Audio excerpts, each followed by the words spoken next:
Bonjour à tous et bienvenue pour cette nouvelle vidéo.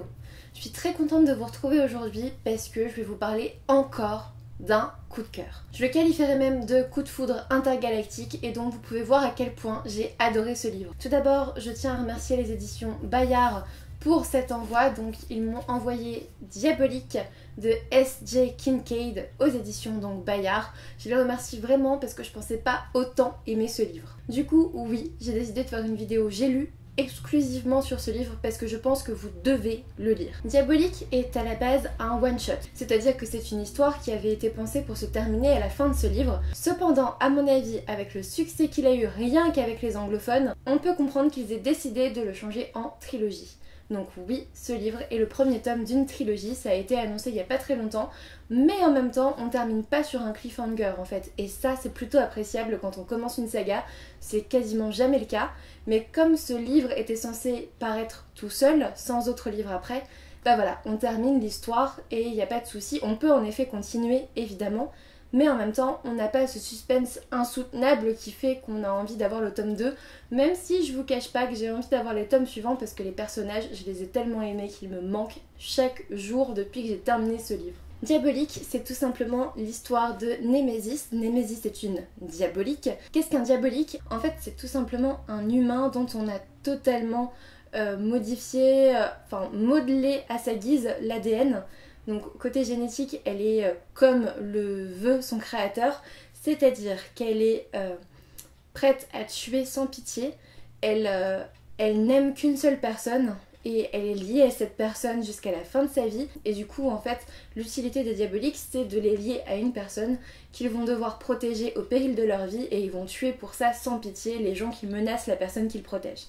Némésis dans cette histoire est liée à Sidonia. Sidonia c'est la fille d'un sénateur et toute leur histoire bascule le jour où le père de Sidonia, donc le sénateur, est accusé d'hérésie parce qu'ils sont pas à fond dans la religion du cosmos, etc. Enfin, c'est un truc assez intéressant que je vous laisse découvrir. Et en gros, l'empereur décide de convoquer Sidonia à la cour. Alors les parents de Sidonia savent très bien qu'elle risque de ne pas y survivre, ou en tout cas elle va vivre des choses terribles.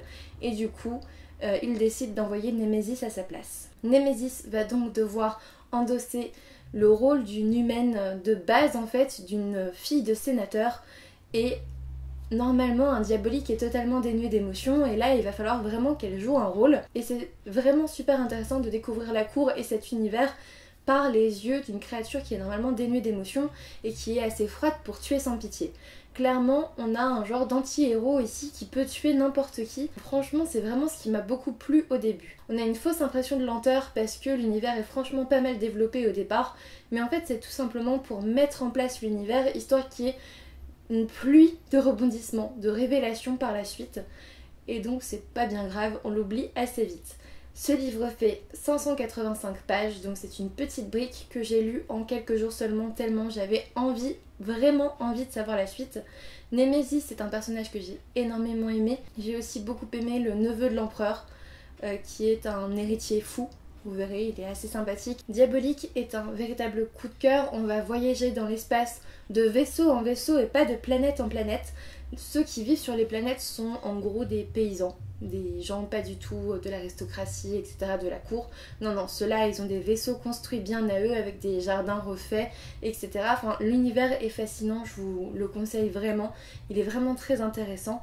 Il y a des histoires de lutte de pouvoir. On sait bien qu'il y a un empereur, il y a la religion qui essaye de tenir tout le monde vers l'empereur, mais en même temps, c'est un peu comme dans Game of Thrones, tout le monde veut devenir empereur au final. Tout le monde veut sa part de pouvoir et j'ai beaucoup aimé vraiment ce côté-là de l'histoire. Ce que j'ai beaucoup aimé aussi dans cette histoire, c'est qu'on est clairement dans de la science-fiction, donc on est dans le futur, on est dans l'espace et on va avoir des robots qui peuvent changer totalement notre apparence, c'est-à-dire que si un jour on a envie de devenir rousse avec des yeux bleus, et bah on peut. Si on a envie de réduire notre masse corporelle ou de l'augmenter parce que c'est la mode, bah on peut. Si on a envie d'avoir une fossette ou pas, le nez cassé ou pas, une bosse quelque part, voilà, on peut tout faire. Il y a des medibots, c'est-à-dire des robots qui vous soignent, enfin bref, il y a une technologie de fou dans ce livre, on est dans le futur, donc voilà, c'est comme ça que ça doit être pour moi aussi. Et vraiment, j'ai beaucoup apprécié le fait qu'il y ait des petites machines comme ça qui se mettent en place de temps à autre et qui sont franchement très utiles. Vous l'aurez compris, ce livre est clairement addictif. Il y a une espèce de suspense parce qu'au final on a toujours peur que Némésis se fasse prendre, qu'on voit qu'elle est une diabolique et pas la fille du sénateur, et du coup on a vraiment envie de savoir la suite. La fin, elle ne m'a pas du tout déçue, elle est pleine de rebondissements, elle est pleine de révélations et elle est assez tragique pour le coup, et j'ai beaucoup aimé cet aspect là aussi. Dans tous les cas, c'est un livre que je vous recommande chaudement. J'espère que je vous ai donné envie de le lire via cette vidéo. N'hésitez pas à me dire si vous l'avez lu, si vous comptiez le lire ou si je vous ai tout simplement donné envie de le lire. En tout cas, moi je sais que je vais suivre cette trilogie de très près et j'ai hâte de savoir la suite. J'ai hâte de retrouver Némésis et Tyrus parce que clairement, une fois la dernière page tournée, je me suis sentie tellement seule et abandonnée. J'ai eu beaucoup de mal à me remettre à lire.